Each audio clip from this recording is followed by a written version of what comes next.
Yo soy tu criatura y debería ser tu Adán, pero más bien soy el ángel caído, a quien privas de toda dicha. Si no puedo inspirar amor, provocaré temor, especialmente hacia ti, mi enemigo irreconciliable. Todo lo que pido es compasión y justicia. Escucha mi historia antes de rechazarme. Frankenstein y el monstruo. Bienvenidos, yo soy Rocío y esto es Oculwen, especial de Halloween. Hoy hablaremos sobre la novela de Mary Shelley, Frankenstein, o el moderno Prometeo. Ha sido llevada al cine por Guillermo del Toro. Vamos a hablar de la obra original. En otro momento analizaremos la película, porque está para un análisis. Yo la acabo de ver y es... Bueno, ya diré. Frankenstein es una obra considerada romántica de terror gótico. También se considera la primera obra de ciencia ficción por su ambientación oscura, lúgubre y melancólica, tratando temas como lo prohibido o lo desconocido. Esta novela plantea temas muy profundos. ¿Qué significa ser humano? ¿Hasta dónde debe llegar la ciencia sin ética? ¿Quién es el verdadero monstruo? ¿La criatura o el creador? Pero vamos a empezar por el principio. Remontémonos a la historia de su autora. Mary Wollstonecraft Shelley nació en Londres en 1797, en una familia poco convencional. Su madre fue una de las primeras feministas de la historia, de vindicación de los derechos de la mujer. Su padre, William, era un filósofo radical que creía en la libertad y en el pensamiento libre. Pero el destino fue cruel. Su madre falleció pocos días después de su nacimiento y Mary creció con una sombra de culpa y pérdida que nunca la abandonó. Fue criada entre libros, ideas revolucionarias y conversaciones con poetas. Le gustaba visitar la tumba de su madre. Allí leía, escribía y soñaba. A los 16 años conoció a Percy, un poeta romántico casado, con ideas apasionadas pero muy peligrosas.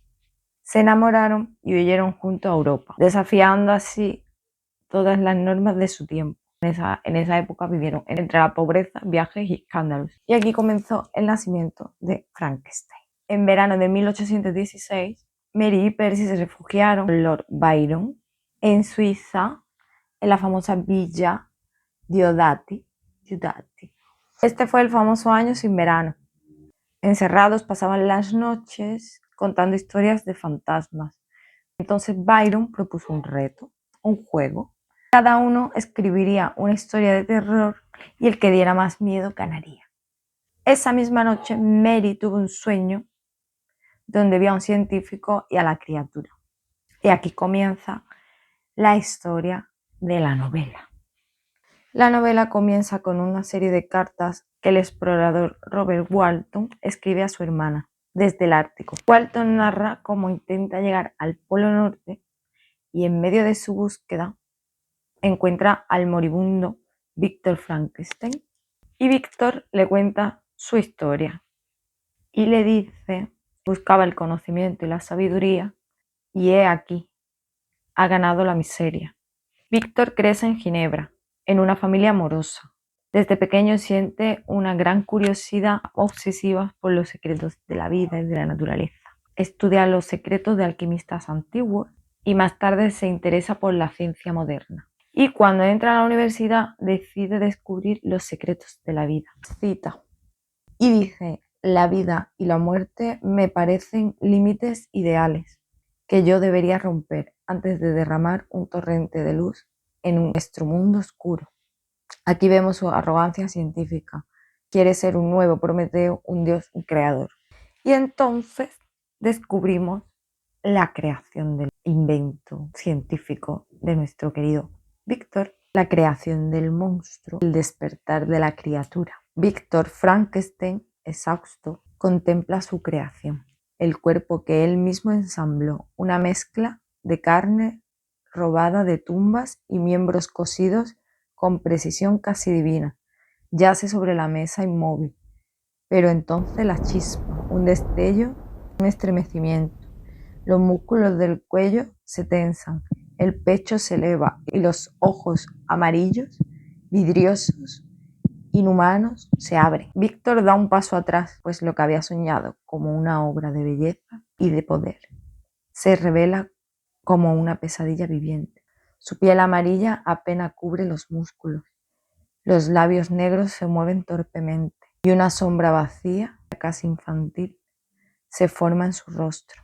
Era hermoso hasta que respiró, dijo después Frankenstein. Entonces Víctor huye de su laboratorio aterrorizado por su propia creación y durante varios días vaga y deambula enfermo por la culpa que le reconcome, pensando que ha creado. Y cuando ya finalmente vuelve, descubre que la criatura ha desaparecido. El nacimiento del monstruo. Solo, confundido y sin guía, el monstruo se adentra en el bosque. No comprende el mundo, siente frío, hambre, la luz le molesta en los ojos. Entonces descubre el fuego que calienta pero también que le quema. Y aprende que los humanos al verlo se asustan y gritan. Durante meses sobrevive en silencio, observando a una familia campesina que vive en una cabaña. Los ve hacer vida cotidiana, reír, hablar y aprende el comportamiento humano. Con ellos aprende a hablar, el lenguaje. Aprende también lo que es el amor, la bondad y la música. Pero también aprende lo que nunca tendrá. Un rostro que inspire afecto y cariño. Un nombre o un lugar donde pertenecer. Cuando por fin intenta acercarse a la familia, se asustan, gritan de terror y lo rechazan. Es en ese momento cuando el monstruo comprende su destino, la soledad. Me rechazaron antes de oír mi voz. Entonces aprenderán a temerla. Entonces el monstruo se transforma y se convierte en un ser vengativo. Busca a su creador y cuando al fin lo encuentra, le exige una explicación. Tú me diste vida y me dejaste solo. No tengo padre, ni madre, ni nombre. Si no puedo ser amado, seré temido.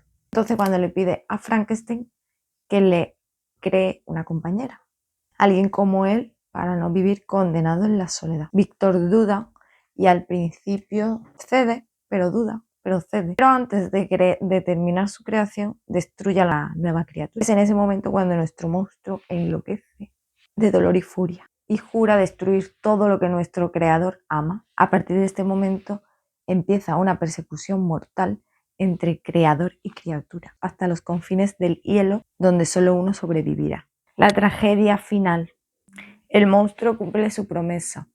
Asesina al mejor amigo de Víctor y en la noche de bodas a su mujer, Elizabeth. Desesperado, con todo perdido, Víctor Frankenstein decide buscar a la criatura. La busca por toda Europa hasta el Ártico, donde finalmente fallece. El final es un final abierto. Walton, este hombre del principio, encuentra al monstruo llorando junto al cadáver de Víctor. La criatura confiesa su culpa y su deseo de morir, pero nadie lo ve morir. Y dice: pronto dejaré de existir, y lo que ahora siento no será ya sentido. Pronto descansaré en paz. Shelley deja el final abierto. El monstruo desaparece en el hielo, símbolo de su castigo eterno y del vacío que deja el poder sin compasión. Analicemos la obra. El peligro de la arrogancia de Víctor, que busca crear vida sin tener ninguna responsabilidad, ninguna ética ni moral, como si un ser no fuera nada, simplemente un experimento, lo hace perder todo lo que ama y lo conduce a una tragedia. El monstruo y Víctor viven la soledad y el rechazo, porque viven aislados, uno por el miedo y otro por su apariencia. En la responsabilidad del creador, Shelley plantea una crítica a los científicos que juegan a ser dioses sin pensar en las consecuencias. Conclusión. Frankenstein no es solamente una historia de terror, es una reflexión sobre la humanidad, la culpa, el rechazo y los límites de la ciencia. El verdadero monstruo no es el ser creado, sino el corazón humano cuando olvida su compasión. Víctor es un Prometeo hecho de orgullo y culpa. Su fuego es la ciencia, pero su castigo es el alma. Huye de su creación y con ello de sí mismo. Cada vez que intenta olvidar, la criatura aparece como una conciencia hecha carne, reclamando su nombre, su amor y su lugar en el mundo. Frankenstein busca destruir a la criatura, pero en realidad lo que quiere destruir es su propio pecado. Su vida se convierte en un infierno interminable, una persecución donde creador y creación son dos reflejos que se persiguen a través del hielo. Uno odia al otro porque él ve su propia imagen. Ambos son hijos del mismo vacío, la belleza y el horror. Shelley teje la historia con un hilo de niebla. Las montañas, las tormentas, los rayos, el Ártico, no son escenarios, sino estados del alma. La naturaleza de Frankenstein no juzga, observa. Cada paisaje es un espejo interior. El hielo y la redención. Al final, en el Ártico, esa blancura donde todo se disuelve. Víctor muere perseguido por su creación y la criatura llora. Llora por él, por sí misma, por el mundo que nunca la abrazó. Su venganza no le dio paz, sino solo silencio. El monstruo desaparece entre los hielos, prometiendo morir. Y entonces es el lector el que queda suspendido en la pregunta que queda. ¿Quién de los dos era el verdadero humano? Frankenstein no es una novela de terror, es un poema trágico sobre la búsqueda del amor en un universo indiferente. Es la historia del fuego robado, del creador castigado, del hijo no amado, porque al final, en cada criatura rechazada, en cada corazón que busca a su creador, hay algo de aquel monstruo que miró al cielo y dijo: yo también merezco ser amado. Así que aquí hemos llegado al final del vídeo. Es una historia maravillosa. Hablaremos de la película que se acaba de estrenar, investigando, indagando un poco más. Y esto nos lleva a la reflexión sobre los límites. ¿Y qué harías tú si encontraras a un monstruo así? ¿Qué harías si encontraras al monstruo de Frankenstein? ¿Cómo actuarías tú si encontraras a un monstruo? ¿Serías compasivo o serías cruel? ¿Qué queda de humano en los humanos si solo vemos lo exterior? Espero que os haya gustado. Suscribiros, dale like y activa la campanita de notificaciones. Déjame en comentarios qué te ha parecido y sobre qué te gustaría que hablara. Chao, chao.